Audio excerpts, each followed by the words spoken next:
Hello, and how are you, our favorite viewers from wherever you are streaming from? This is Ismail Michuki from Langata TV.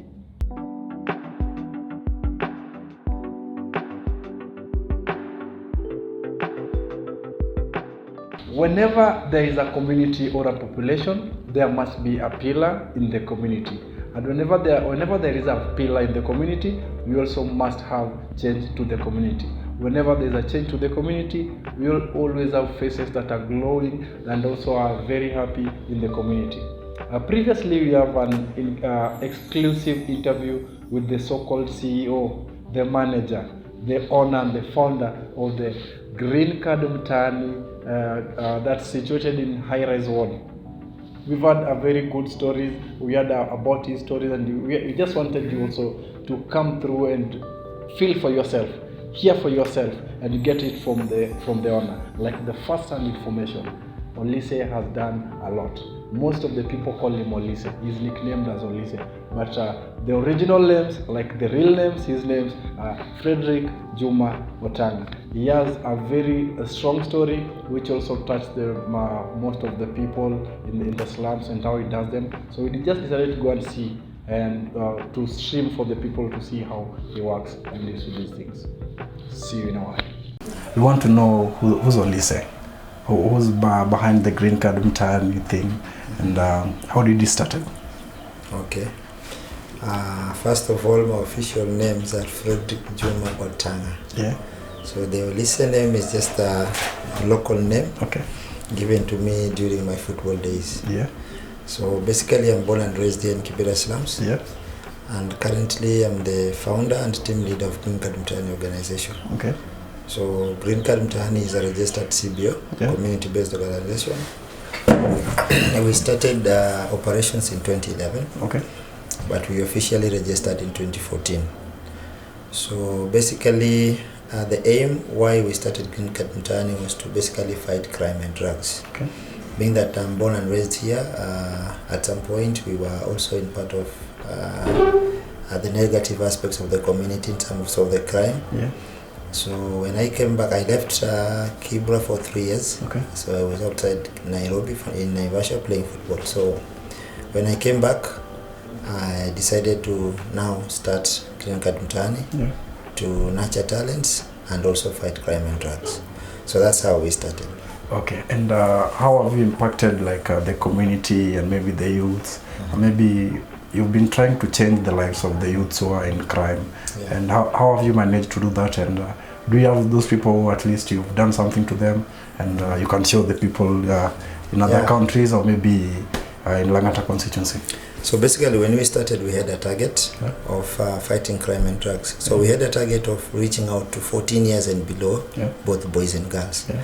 So we had a plan of 5 years, monitoring and moving with them together for a period of 5 years. So if they were 14, then by the time we are finishing with them, they were now 18, 19 years old. Sure. So that's how we started, and we will bring in a role model. Yeah. A role model, basically, I mean someone who've played football, born and raised from a slum, not necessarily Kibera, but he or she is making a living using sports. Sure.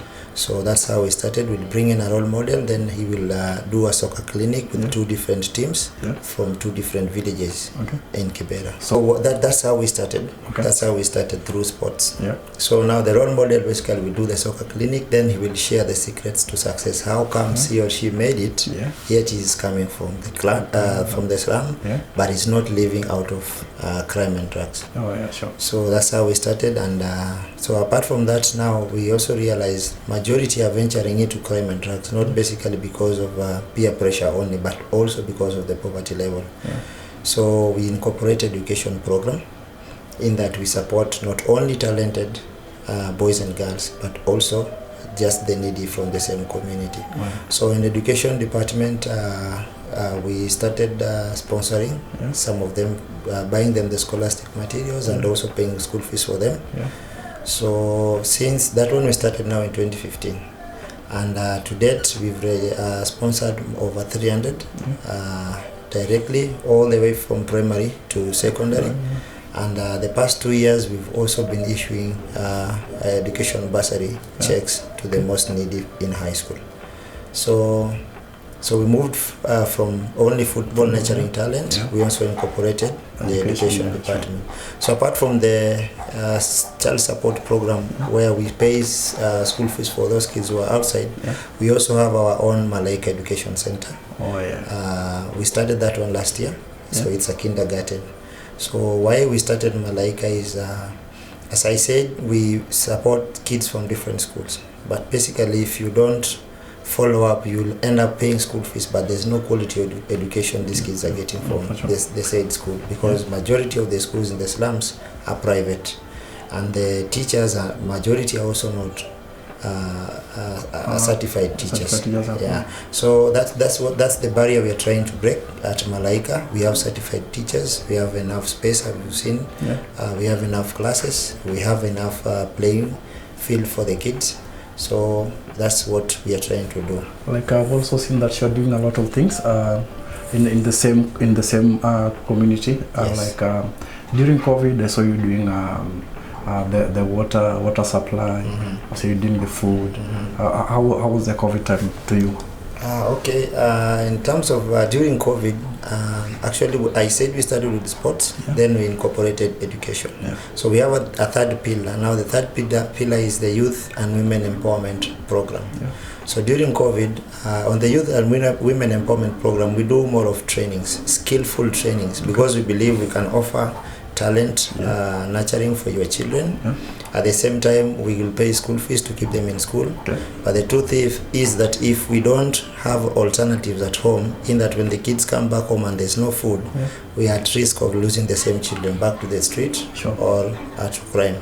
So that's why we started Youth and Women Empowerment Program. So we train the caregivers. Caregivers basically, I mean, people taking care of the same children, or rather their parents.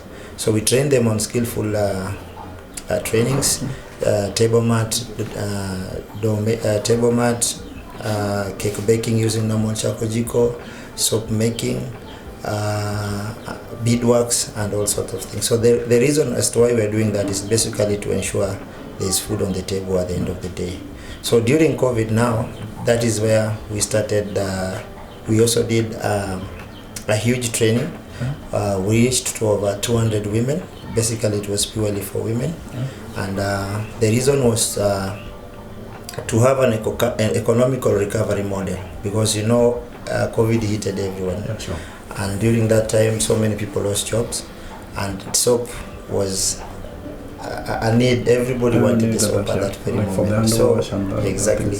So during COVID, what we did, we trained over 200 women on soap making, and we also gave them startup kits, so that they can be able to do these things and be able to put food on their table.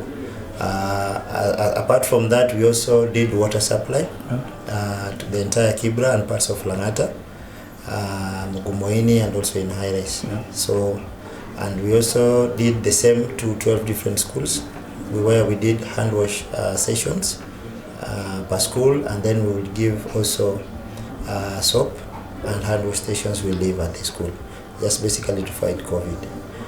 So that's what we did during COVID time. Apart from that, we massively gave food to over 7,000 people. And I think that is the same time you had the president, former president Uhuru Kenyatta, applauded the organization verbally. So which it was an impact that the entire community felt.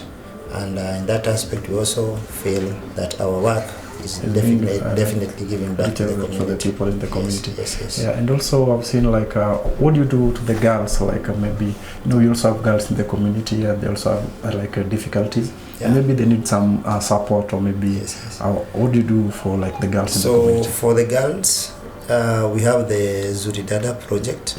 So as you've seen, I think you've seen the pink store. That is purely the Zuri Dada project. So Zuri means beautiful in English.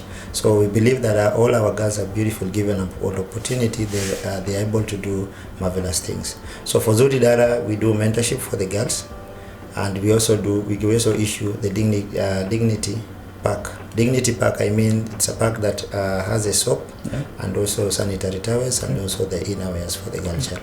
So we mentor them and also we issue the same kits for them. So on that aspect, we have our own football team for both boys and girls. So you see, as a way of bringing this kids closer to us, we are using that same football because that is our pillar. That is where we started our foundation. Sure. So these girls are coming in through football, and then apart from just mentoring them and also giving them the dignitary kit, we also connecting them to high school on scholarship. So those who are talented, we've tapped several. I think now since 2017, we've reached around 200 girls. So out of 200 girls, directly I can say 30% have been directly impacted academically. We've connected them to schools on scholarship. And now there are some who have now done maybe high school or maybe in university. Actually, our first lot did in high school in 2021. Yeah. And we have several are currently in university. Yeah. And also during their off-peak hours, rather the breaking season, they also come back to the community and also give back to the same class they that also are in the program. So maybe do they come back and maybe try to also give back to the community in a way of maybe teaching the kids who are now in the, like the Green Card and the Malaika school? Yes, no, purely Malaika, we want them to be like completely academically equipped. So in Malaika, we are only using certified teachers. But these girls come back to do mentorship to the same guys we are working with, because we are working with schools, different schools. So they come and also do mentorship, the same girls, and they'll also operate at the office during their free time when they are here. Okay, I've also seen like a lot of trophies in the office. Maybe what can you tell us about the trophies? Did you buy them, or maybe you won them through the team? So what's about the trophies? For the trophies, I think this is not even a quarter of it, because we have enough. We only have less space to keep them. Okay. So the trophies were brought, majority, let me say 70% are brought in by our girls team. Okay. We have a very good girls team here. They've won several trophies for us. Okay. Even in December, they were in Mtaani in Mombasa, and they brought in 2 more trophies. That's a good one. Soccer kids and all sorts of things. Okay. So as you know, we are using sports to reach out. Yeah, sure. Yeah, so that's why you're seeing all these trophies are there. Apart from that, we also do organize the Day of the African Child tournament. Every June 16th, we do the Day of the African Child. Remind me on that day again, I come and see what you do. Thank you. So basically on that day, what we do, which forms our 4th pillar. The first one was sports, then we came to education, we came to youth and women empowerment, and then now the 4th one is child protection. Sure. Okay. So what about the child protection? So in terms of child protection, basically because we work with children, we are reminding the entire society that we need to take care of these kids in terms of the child rights and all that. So in that aspect, we do more of referrals. We work closely with the relevant authorities, children's department and all that. So we do more of referrals on that aspect. But basically on June 16th, what we do, we organize for a tournament for the private schools within Langata and Kibra. So after that, we create awareness on child rights, depending with the theme of the year. And then we will award the winners with trophies, uniform, books, sets, and all that, the sanitary towels and all that. So yeah, basically that's what we do. So it's amazing job that you're doing around, but maybe if I may ask about how you manage the funds, or maybe how you get the funds to support the whole community and the whole projects that you're doing. Do you use the money from your pocket, or there's a channel of you getting the money so that you can support the people? No, basically we are a community-based organization. It means it's an organization, it's not an individual thing. So one, in terms of how we get the funds, we write proposals, then we do more of partnership with other organizations, both locally and internationally. Okay. So we also do fundraising, and also a bigger part of it are also connections from friends who believe in what we do and who believe that what we're doing is really impactful to the community. So apart from that, we also have our own small programs that we have that basically brings money to the organization. Okay. So in that way, I mean, we are not 100% dependent on donor money. So as you've seen, we have some water points. We have the classes that are also hired as churches by different denominations and all that. Also the sports field sometimes gets hired, so that is how we also get to make some small money. And then there's also an office hired by another different organization within the facility. Yeah, so we also have our small means of getting in money. Yeah. Okay. And so maybe maybe apart from the small ways of getting money, how much do you use like in a month like to do everything around? Maybe there's someone who might be in need of supporting what you're doing, and maybe they might need to donate something. So how much do you use like just for the month, only a month? In terms of the operation cost, I think we have different programs. Like the girl child has its own budget, the school has its own budget, the office has its own budget, and all that. So maybe if I figure out, I'll be able to tell you that, but not right away. Okay, and maybe. But if someone wants to donate, we are on all social media platforms. We are on Facebook, we are on Twitter, we are on Instagram. You can reach us directly on WhatsApp. I think the number you're going to share. Okay. Directly on PayPal, you can use the same organization email, which is info@greencardmtaani.org. And then we also have a website. So if you just do www.greencardmtaani.org, you'll be able to see more of what we are doing. Okay, so I think that's amazing. Thank you, sir. Thank you for your time. Thank you. Pleasure too.